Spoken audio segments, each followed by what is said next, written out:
So our next speaker is André Eriksson. Is that right?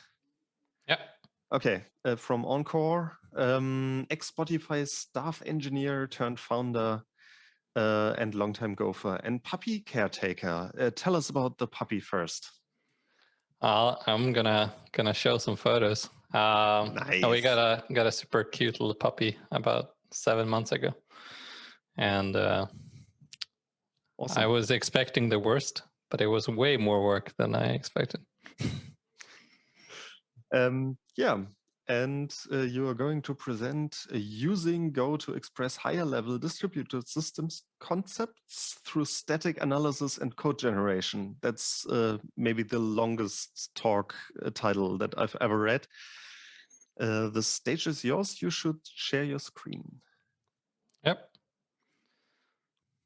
Thank you. All right.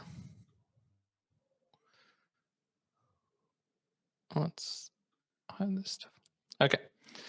Yeah, so like we just talked about, I'm Andre. I'm the founder of a startup called Encore, and we do all kinds of stuff around Go development for distributed systems, which is kind of like the stuff I'll talk about, but this is more getting into the details of it. Before I did that, I was at Spotify for 8 years. And as promised, here is our little puppy, Salvador. He's the cutest and the most playful puppy I've ever met. And I'm here to talk about distributed systems and how we can more naturally express them in code.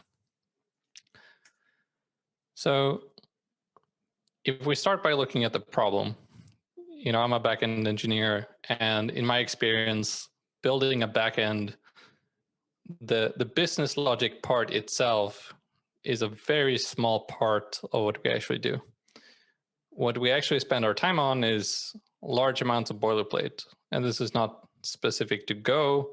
It's really about stuff that surrounds the business logic itself. And it's everything from configuration to setting up infrastructure, serializing requests, deserializing them, sending, like instantiating an HTTP request, sending it off, doing an API call, setting up an HTTP server, you name it.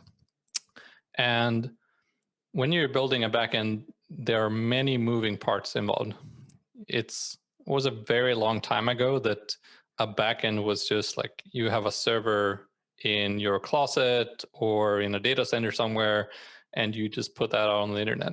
Usually with a cloud, you have a virtual network with subnets and firewall rules, and then you have like an auto-scaling group, or you have, some people would say that if you use Kubernetes, it's way easier. But then, if you look under the hood of that, it's an incredible amount of moving parts. And you have databases, and you have caching and CDNs. Like it's an incredible amount of stuff that you set up and manage and debug just to build a relatively simple backend. So to summarize, it's really an overwhelming amount of complexity, even for the simplest of applications. And I got pretty frustrated with this over time. And I felt that even when you wanted to do something simple, it took way longer time than you expected. And I was so many times working with large teams of experienced people, and it seemed like, doing this should take like a week. And it took a team 6 months just because of all of these aspects of backend development. So to give you a bit more context, say that this is usually what you want to do, right? You want to have some sort of front end, you write your business logic, you maybe call some APIs that are either in some other system or external to your application. And then you store some data in the database and you return it back to the client. But this is very far from what you actually do. You need some place to store the source code, and then you need a build system to actually fetch from that, and then you take that build system and you configure it, and you send it off to a deployment system that takes your code and puts it on a backend server somewhere, which is running your business logic. And then your database doesn't magically exist. It also needs a database server, so you need to provision that, and you need to do some migrations on it over time. And if that's not enough, you need API keys everywhere. Everything needs to be authenticated at every step of the way, and it's a giant mess. But we're still not done. We haven't talked about documentation, or now we've just talked about how to set something up in production. But if you want to run it on your computer, it's the same amount of complexity, except you do it totally differently, because you want to do things running on your machine. You need to set everything up there, and even more configuration, different passwords, different API keys, and so on. And then you want a test environment, and you have to do it all over again. It's just, YAML and boilerplate coming out of your ears. And yeah, I mean, there's lots more. There's monitoring, and yeah, it's an endless amount of stuff.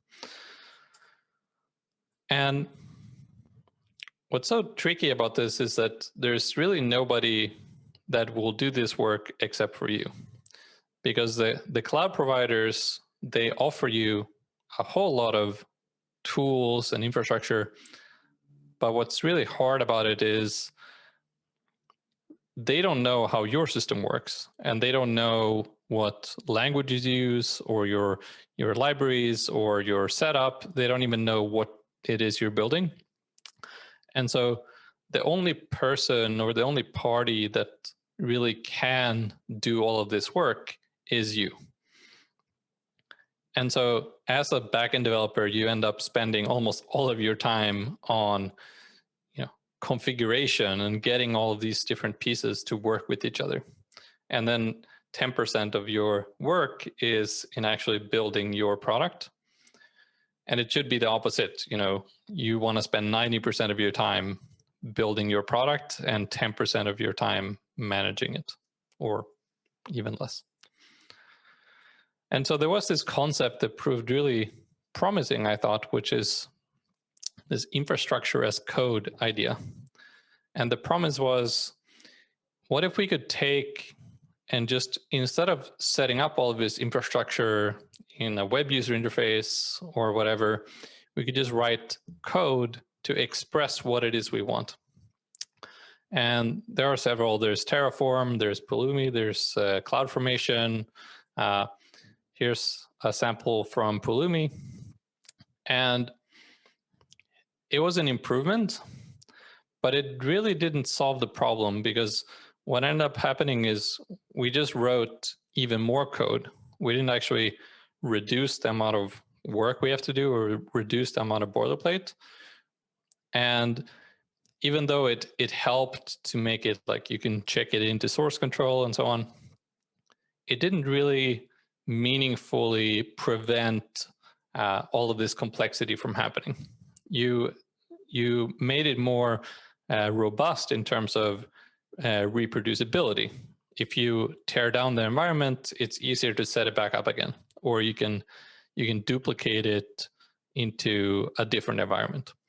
But it didn't really reduce the complexity in and of itself. And we still have this problem where the infrastructure definition could diverge from what your application actually needs. And then we didn't really have a good solution to how to actually feed the description of all of our infrastructure into our application. So it was helpful, but it didn't really get us all the way there. And so as I was thinking about this problem, I realized if you look at an architecture diagram like this one, and this is like a simple payment system, essentially, you could probably come up with a really, really good description of what the infrastructure should be based on this diagram. You would say, like, we can put everything in a single Kubernetes cluster. We could have a different namespace per service, or it could be all in the same namespace. Each service has its own deployment, and we use the Kubernetes service discovery, and then we expose them to the front end with a load balancer of some sort or an ingress. Or you could do the same thing in like raw AWS or GCP or whatever. But fundamentally, it's pretty straightforward to map an architecture diagram like this to infrastructure. And I started thinking about this and trying to figure out, could we just skip straight to, like, from code to an architecture diagram to infrastructure, so that there was no additional step other than writing the business logic itself? Because if we could do that, we could really simplify our lives as developers. And so I started thinking about this, and I had this pretty crazy idea about how to actually do this. And the idea is, let's find a way to write code that lets us analyze that code and build an architecture diagram based on that code. And then we'll use that architecture diagram to do a bunch of stuff, like set up infrastructure and so on. And so what are the stuff that we actually need to be able to figure out from the code itself? So there are a lot of application concepts, like what services do we have? Like what backend services do we have? And for each one, what are the endpoints of that service? But then we need to get into more details, and we need to figure out what is the request and the response structure for each endpoint.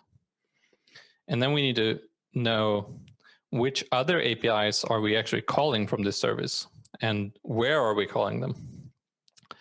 And then things like, what secrets do we use? If we're using an API key of some sort, we also need to figure that out. And there's more we could do here.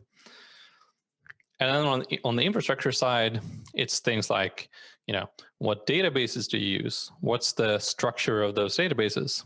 Do you use blob storage for something, or other types of storage approaches? Do you use caching of some sort? Do you use queues or PubSub, or you get the point. We need to find a way of pulling all of this information from the source code itself. And so this is what I started to experiment with, like, what would that actually look like? And I realized that it's kind of like when you have a compiler, if you're not familiar, the way it works is we have code here on the left, which is how you write, your application. And then we take that and we construct an abstract syntax tree, which represents that code. So we have, on the left here, we have a function literal, which has an if statement, which has a condition, and so on. So this is just like a tree representation of the code on the left.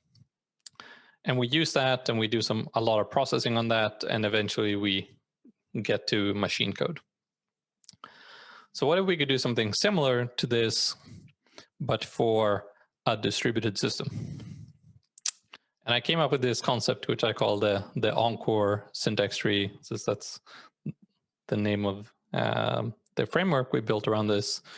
But the idea is that we should take the same Go code, but produce a syntax tree that consists of concepts like a backend service and a database and an endpoint with a request schema and a response schema and description of what APIs it calls.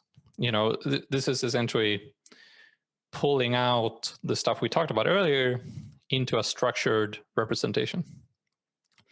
And then once we have this tree, we could use that to compile, so to say, and produce all the infrastructure we need.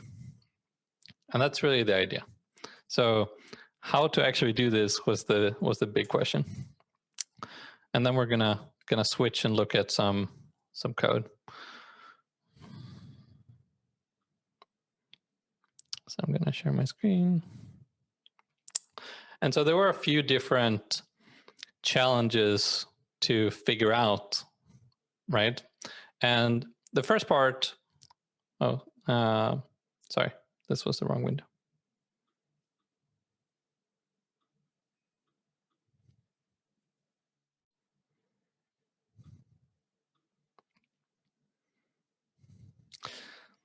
So here we go. So what we want to do is we want to build some sort of distributed system. And so let's say that we want to have a user service. And in that user service, we want to have some Go code. I'm going to put this on the side. We want to have some Go code. And here we want an endpoint. Let's say that we want to create a user.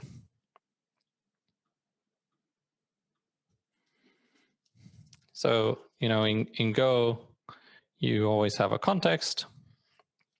And let's say that we return an error. So once you do this, and then to actually tell Encore that this is an endpoint, we need to give it a comment like this. And when you do that, then Encore can analyze this and figure out that, oh, we have a service, which is the user service. And then maybe that service wants a database.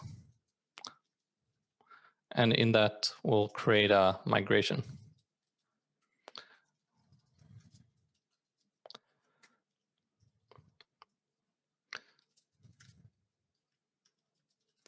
And we'll have a primary key, we'll have a username, we'll have a password, we'll make it a plain text password to be extra, obvious that this is a really bad idea, but you get that. And in here, we'll define some request parameters. And we'll say, we'll take a username and we'll take a plain text password. And we'll pass that in as parameters. And then what if we could just query the database now that we've actually set it up? And we could say insert into user, username, plain text password. We'll pass that in. Oh, we'll pass these in. And then we'll return the error from that. And if we do that, then Encore will understand that now this service user has a database associated with it, because we define migrations, and that's really all we need. So this is the idea, like this sort of workflow where you can very rapidly create a distributed system. So let's say that we had a different service, which, I don't know, let's call it a payment system of some sort. And we'll say that we'll have some sort of send money endpoint. And we're not going to fill it out, but let's say that this is an API.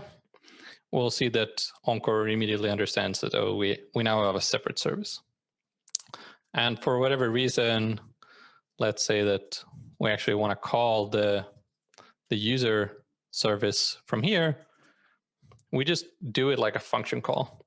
So we import this Go package, which represents a service, and then we call this function, which is an API endpoint, and we treat it like a function call. And what's really nice about this experience is you get auto completion for everything you do. So you would say username, hello, and plain text password could be, I don't know, hunter2, and we return there. And then you can see Now this became a bit small here. But you can see that now that we have an API call here, our parser understands that our payment service is now calling the user service. And so this is really the sort of workflow we want, where an API is just a function, and a backend service is a Go package. And to make an API call, you just do a regular function call. And we can do this with static analysis. So to jump back a bit to our presentation,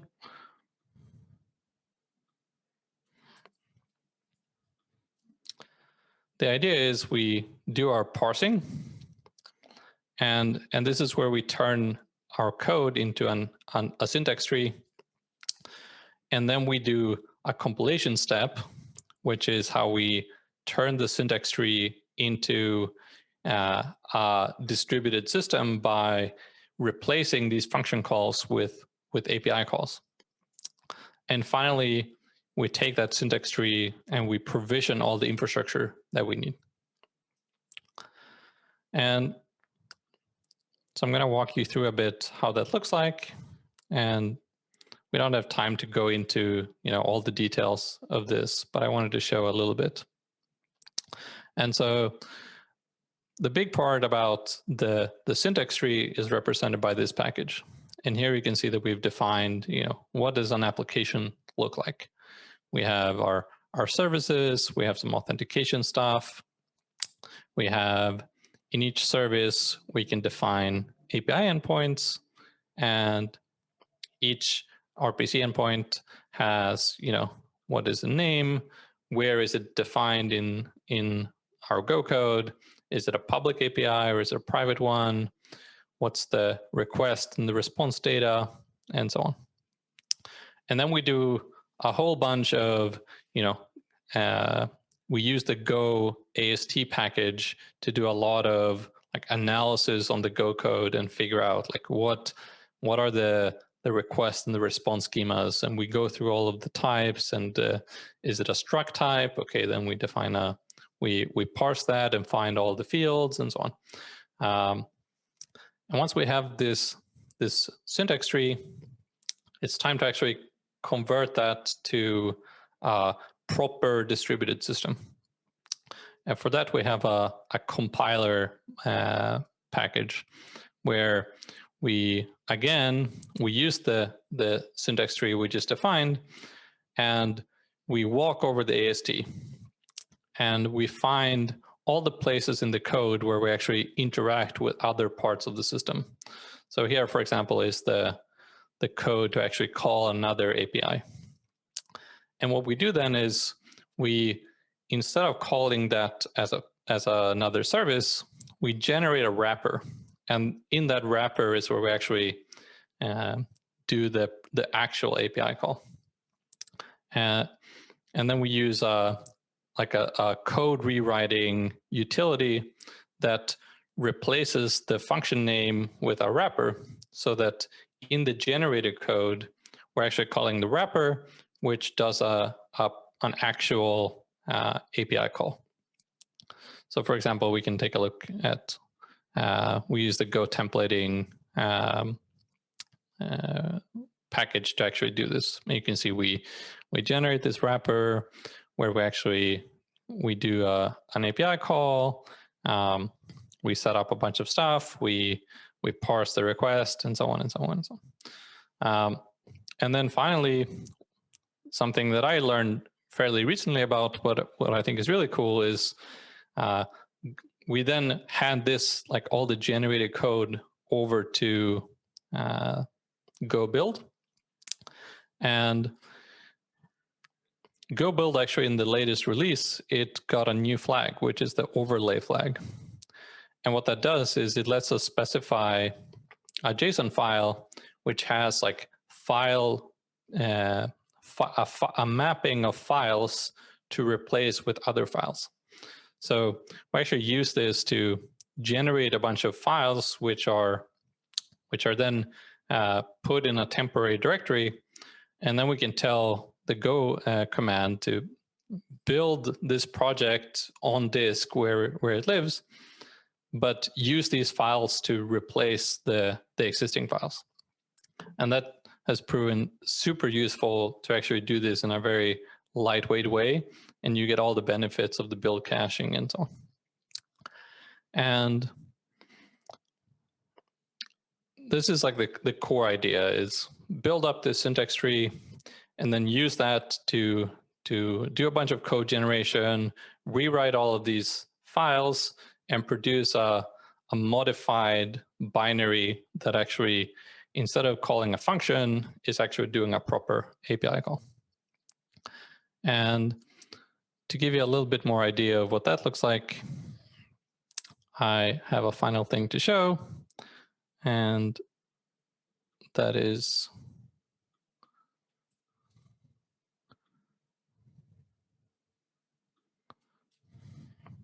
oops. That's what a proper, like a complete application looks like.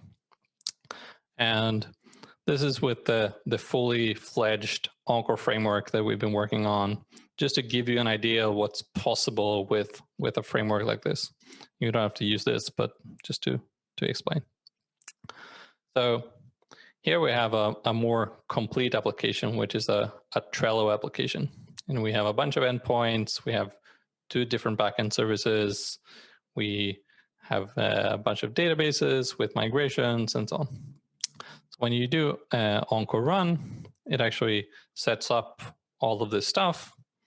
And we can then go ahead and open like a demo front end to show you what it looks like. So here you can create a board, you can create columns, you can create cards,